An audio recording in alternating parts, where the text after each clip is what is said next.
الله أكبر الله أكبر لا إله إلا الله. بسم الله الرحمن الرحيم. الحمد لله رب العالمين الحمد لله رب العالمين الحمد لله عدد خلقه رضا نفسه وزنة عرشه ومداد كلماته ومنتهى علمه وجمع ما شاء وخلق وضرع وبرع عالم الغيب شهادة الرحمن الرحيم المالك القدوس العزيز الحكيم. وأشهد أن لا إله إلا الله وحده لا شريك له له الملك له الحمد يحيي ويميت بيده الخير وهو على كل شيء قدير. وأشهد أن محمدا عبده ورسوله وحبيبه وخليله وأرسله بهدى ودين الحق ليظهره على دين كل لو كرهت المشركين وبعد. وقال الله سبحانه وتعالى في الكتاب والذين جاهدوا فينا لا نهدينهم سبلنا وإن الله لا مع المحسنين. Allah subhanahu wa ta'ala in this ayah, just to connect it as a continuation of what we spoke about last Friday of maturing Islamically, having that period of maturing. Because many of us, after embracing the kalima of la ilaha illallah Muhammadur Rasulullah, we're kind of stagnant. And as I mentioned it before, when a person, you're at a particular baseline, human beings, we function almost like computers. Right? It's why they develop in AI, artificial intelligence, and so on and so forth. We function in the same manner. When the computer gets a virus, there's a way to backtrack in order to put it in a mode where you're able to function and operate it in order to go in and erase the virus. The same way the body shuts down, your white blood cells and things start fighting and things like that to get at that particular virus, or it's the same thing, your body shuts down. Many of us go into default mode. For some of us, our default mode is our worst characteristic, right?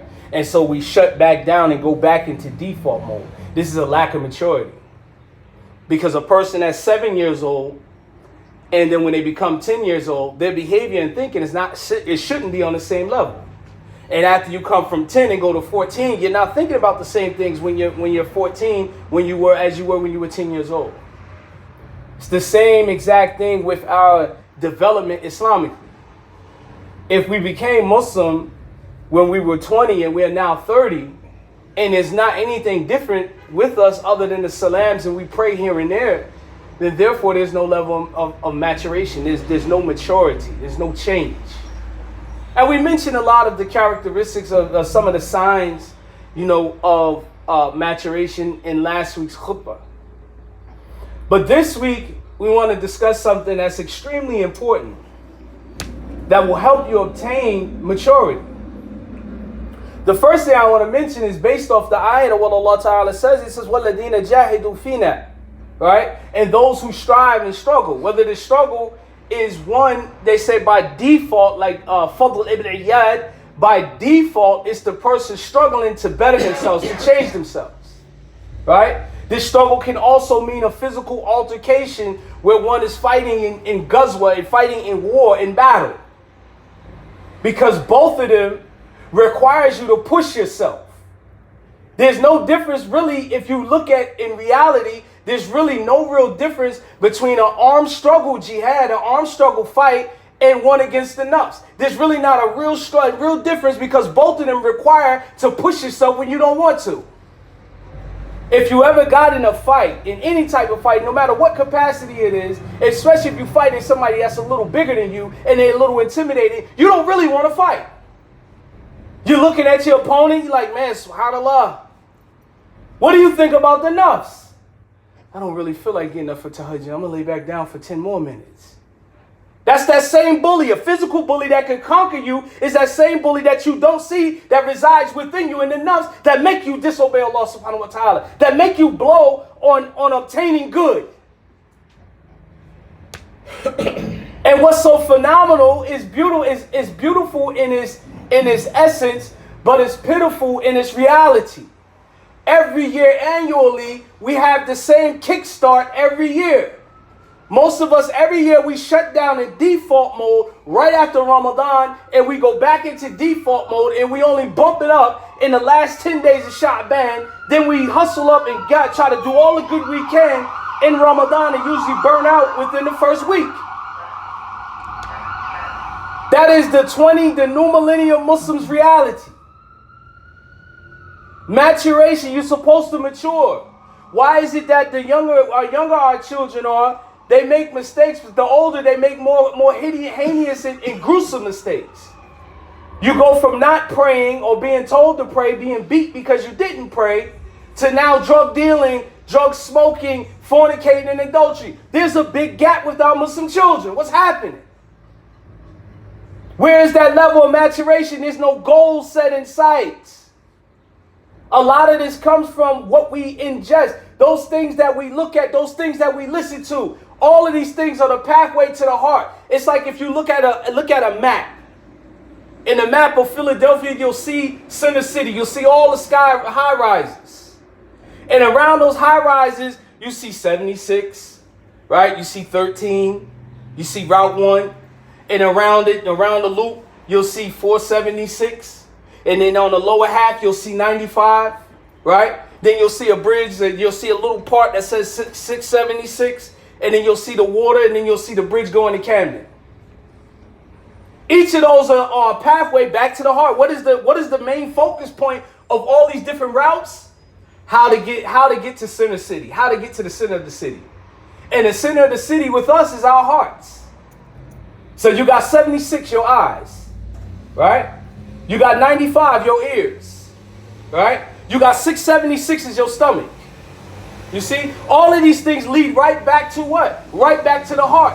Oftentimes we voluntarily kill ourselves. Our enemy don't have to do no work. We voluntarily kill ourselves. Voluntarily, the same way you see every day, these people go out here and they voluntarily kill themselves. Sign themselves up for imprisonment. Sign themselves up for the anger and the wrath of Allah subhanahu wa ta'ala. So then Allah ta'ala, He tells you in this ayat. He says, oh, subhanAllah. Let me finish translating the first ayat I mentioned. وَالَّذِينَ جَاهِدُوا فِينَا لَنَهْدِيَنَّهُمْ سُبُولَنَا. Then Allah ta'ala, He says, and we'll surely guide them to our way. See, the key of success, and this is why a lot of us, we go through this constant up and down. Constant up and down. Why? Is because our intent and our efforts aren't solely for the sake of Allah subhanahu wa ta'ala. And when you obey Allah ta'ala, Allah will guide you the rest of the way. Here Allah is promising you this in this ayah. So therefore, after our physical maturing, what leads to us to gain the benefit from Allah subhanahu wa ta'ala is by being obedient to Allah subhanahu wa ta'ala. Then Allah ta'ala, He says in that ayah, إِنَّ اللَّهَ لَا مَعَ الْمُحْسِنِينَ. And indeed Allah ta'ala is with those who do good deeds.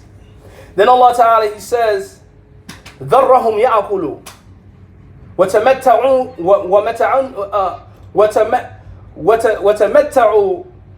وَيُلْحِهِمْ الْعَامُلُ.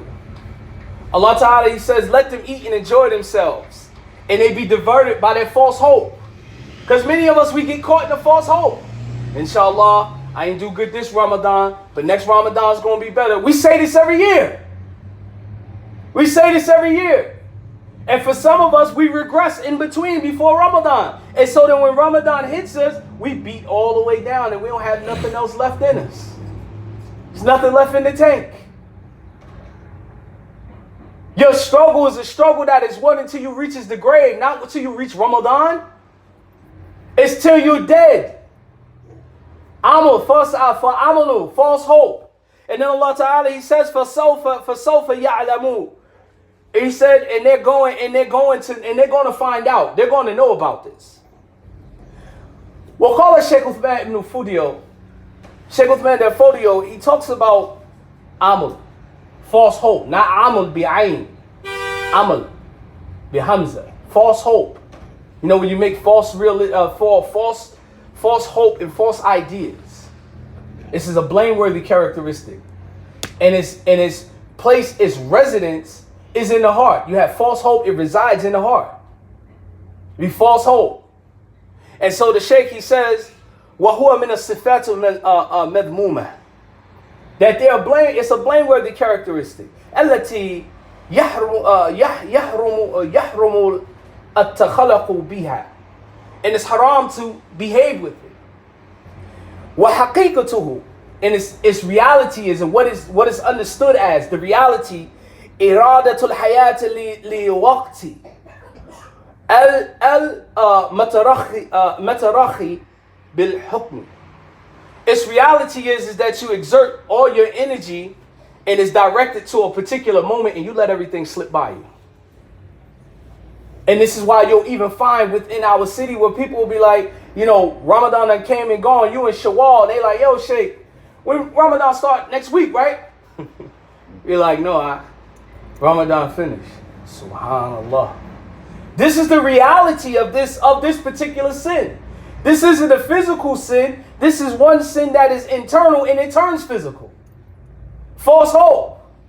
I got time. I'll make tawbah tomorrow. I'll pay the brother back another time. I'll do this later. I'll get right. Inshallah, if I can just do this, I'll get right. Maybe if I do this, I'll get better. Maybe if I can do that. False hope. Amal. Then the Messenger of Allah sallallahu alayhi wa sallam, he says, إن الله تعالى يحب من العامل عمل إذا عمل أن يحسن. The Prophet sallallahu alayhi wa sallam, he said that Allah Ta'ala loves a person who's an amil, person that's always at work.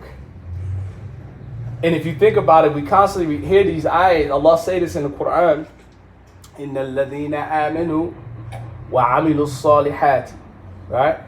Indeed, those who believe and those who do righteous actions. So here the Prophet sallallahu alaihi wasallam, he says, "Inna Allah ta'ala yahibbu min al-'amili idha 'amala." Right?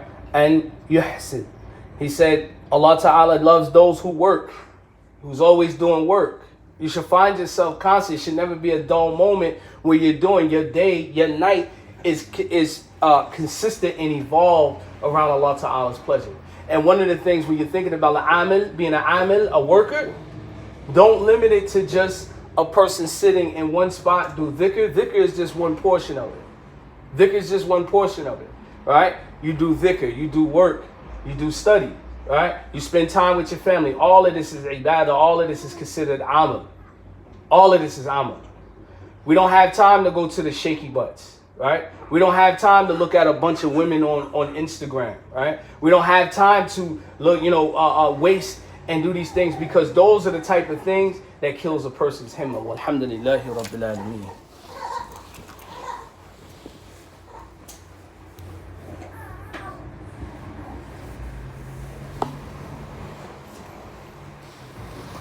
Bismillahir Rahmanir Rahim. Alhamdulillahi Rabbil Alameen.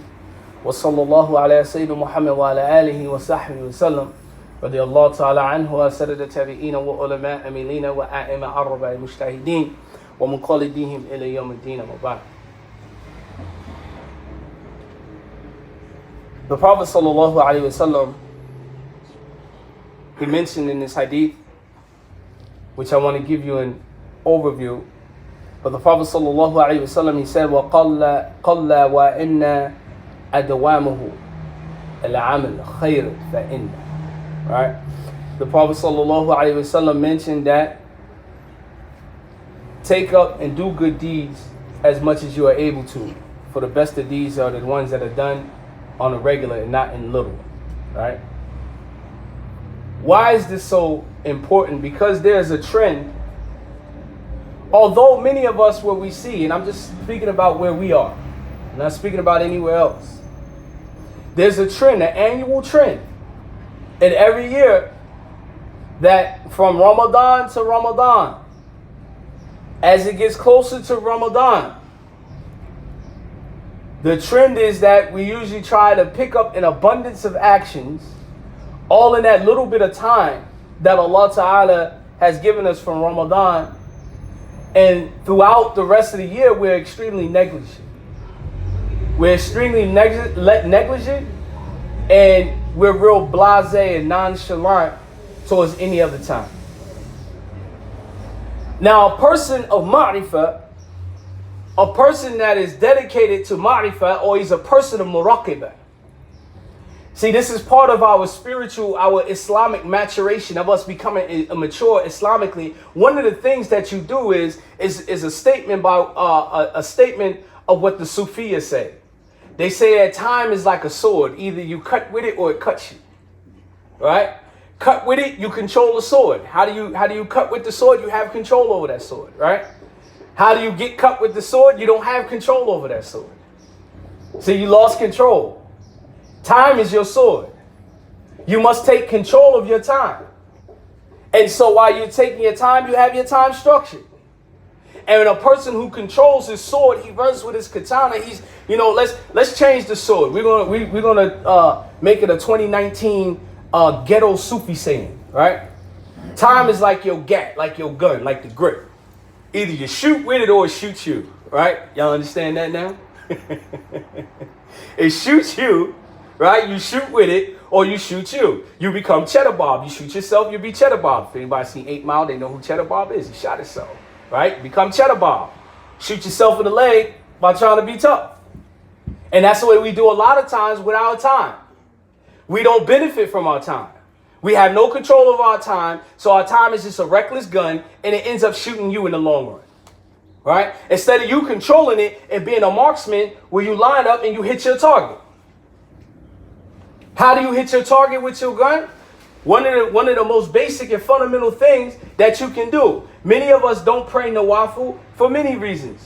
One legitimate reason is if you owe some fara'id that you need to make that up and then pray your nafils, right? But many of us don't do nafil just out of laziness, or we lost track of our time. We have no control of our time, right? We spend most of our time trying to catch up on things that we have no control over, right? When you're tired, you're sleepy. You get your sufficient amount of sleep, but then some of us go for an overkill, right? And we sleep too much, right? And so then therefore that spills into from one salat to the next salat to the next salat. This person is shooting himself with his time. He's not making his time benefit him, right? But what do? When you benefit the gun, when you hold the gun, you shoot with the gun, what do? You structure your time. How do you structure your time? You set your alarm. Okay, I'm going to fall asleep from this time to this time. And when I wake up, this is the time, I'll make duha at this time.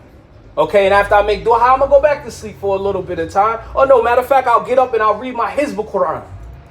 Then after that, I'll do my running and my errands, run all my errands. And then by the time Dhuhr comes in, I'll make my sunnah. Now, a person of raqibah, a muraqib, right? That person that's attentive awareness, he's always looking and paying attention to the times of prayer.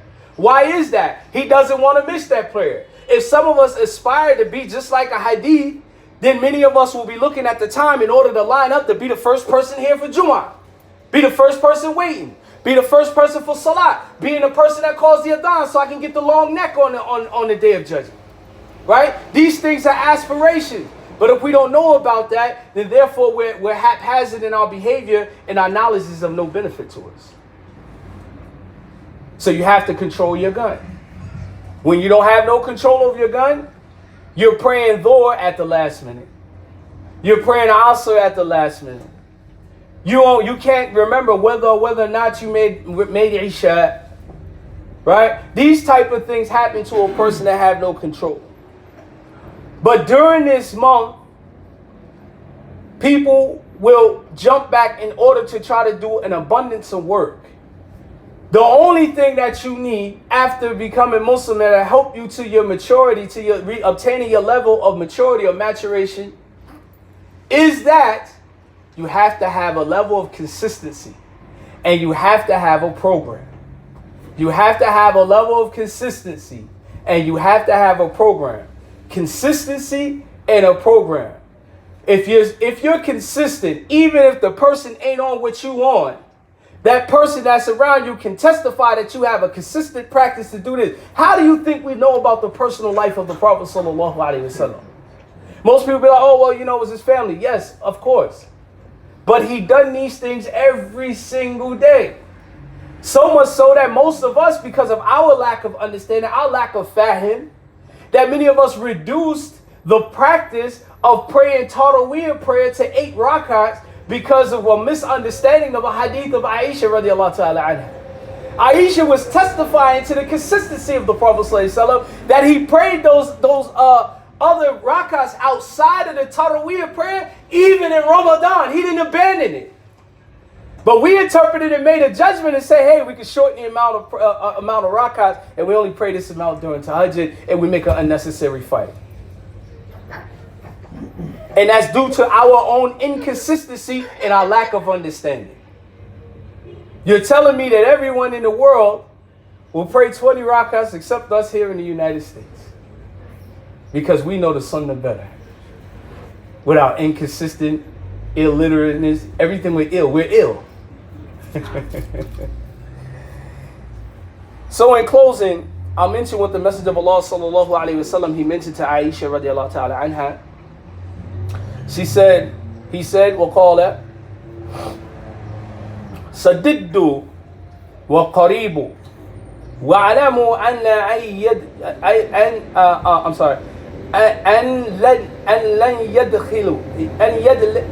أن لن يدخل أحدكم عمل الجنة وأن أحب أعمال أدوامها إلى الله وإن قل.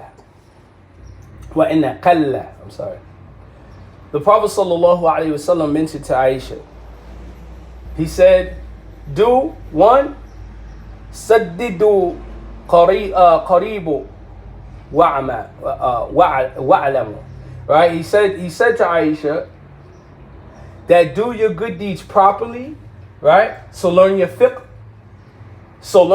This is why you dedicate so much time in learning your fara'ain. Do them properly, sincerely for Allah subhanahu wa ta'ala, and do it moderately. Then he said to Aisha radiallahu ta'ala anhu, know that your deeds will not make you into paradise. Because now that takes a whole nother level of understanding. What do you mean your deeds will take you to paradise? As the Prophet sallallahu alaihi wasallam, he said about himself, because he said this also to his sahabas in public. He said, none of you will obtain Jannah just based off of doing deeds alone. Right? And they said, wala ana? And not even you, ya Rasulullah? He said, wala anta? And he said, wala ana. Right? Not even me. Right? Except that by the mercy of Allah subhanahu wa ta'ala. Well, Allah ta'ala sheathed us in his mercy. And so we had to constantly go, and when we do actions, we go with a clear heart. We can't go like a shaitan.